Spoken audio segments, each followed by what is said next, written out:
চলো আজকে দেখবো যে তোমার পার্টনার তোমার সাথে যা কিছু করেছে না কেন, এই যে থার্ড পার্টি এনেছে, তৃতীয় ব্যক্তিকে তুমি দোষ দিচ্ছ বটে, কিন্তু তৃতীয় ব্যক্তির থেকেও বেশি দোষী তোমার পার্টনার। সে সুযোগ দিয়েছিল বলেই কিন্তু তৃতীয় ব্যক্তি এসেছে। যাই হোক, সেটা বড় কথা নয়। বড় কথা হচ্ছে যে যা কিছুই সে তোমার সাথে করেছে না কেন, তার জন্য কি সত্যিই আজকে তার আফসোস হচ্ছে, রিগ্রেট হচ্ছে? ইউনিভার্স বলছেন হ্যাঁ হচ্ছে।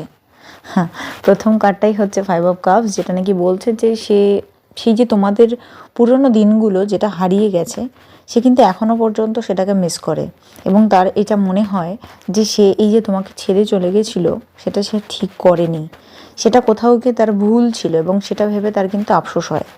যদিও ইউনিভার্স বলছেন এটা যে এখনও পর্যন্ত তুমি তার লাইফে এক্সিস্ট করো, তুমি এখনও আছো তার অপেক্ষায়, কিন্তু তার ওদিকে কোনো ভ্রুক্ষেপ নেই, সে ওই পুরনো জিনিসটাকে নিয়েই পড়ে আছে। তার আফসোস হচ্ছে যে সে কেন ছেড়ে গেছিলো।